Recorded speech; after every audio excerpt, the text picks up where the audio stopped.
কাজেই নতুন ব্যবস্থায় নতুন বাংলাদেশ গড়ে তোলা হবে ইনশাআল্লাহ। শিশু, কিশোর, যুবক, মা, বোন, শ্রমিক, ছাত্র জনতা, ব্যবসায়ী সবাইকে যেই দেশ, যেই সংবিধান, যেই রাষ্ট্র নিরাপত্তা দিতে পারবে সেই নতুন বাংলাদেশ আমরা গড়ে তুলতে চাই।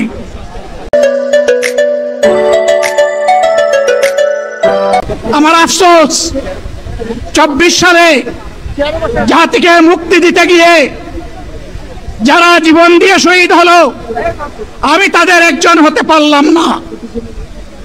আপনাদের কাছে দোয়া চাই, ইনসাফের ভিত্তিতে একটি দেশ গড়ে তোলার জন্য আগামীতে যে লড়াই হবে, আমার আল্লাহ যেন সেই লড়াইয়ে আমাকে একজন শহীদ হিসাবে কবুল করেন।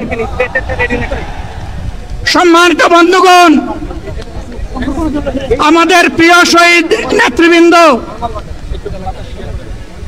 2006 সালের 28 অক্টোবর থেকে শুরু করে পল্টন গণহত্যা, শাপলা গণহত্যা, সারা দেশের গণহত্যা, পিলখানার গণহত্যা, 24-এর গণহত্যা, এই গণহত্যা যারা করেছে তাদের সকলের বিচার বাংলাদেশের মাটিতে নিশ্চিত করতে হবে।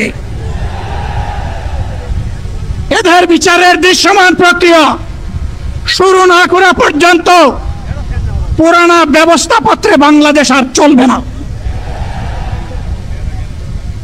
এতগুলা মানুষ এমনি এমনি জীবন দেয় নাই,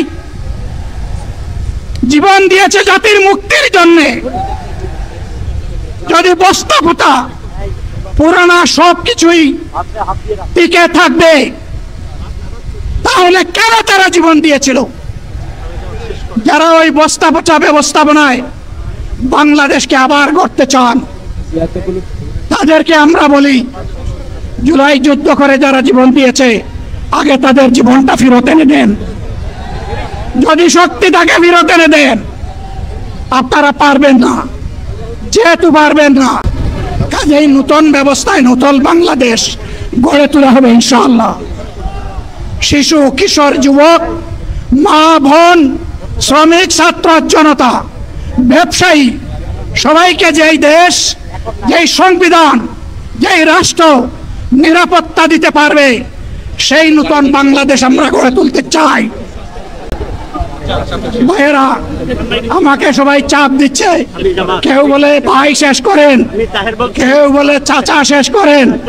আমি তাদেরকে নিশ্চয়তা দিয়ে বলছি, আমার মৌত আমার আল্লাহ নির্ধারিত সময় থেকে 1 সেকেন্ড আগে হবে না,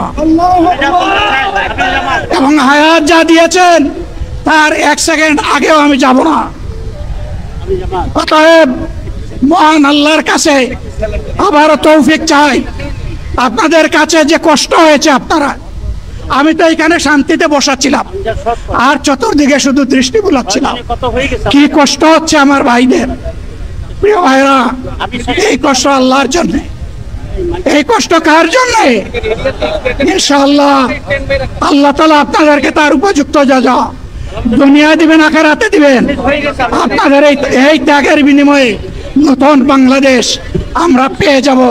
আসুন সেই নতুন বাংলাদেশের জন্য একবার স্লোগান দিয়ে শেষ করি, নারায়ে তাকবীর। আসসালামু আলাইকুম ওয়া রাহমাতুল্লাহ।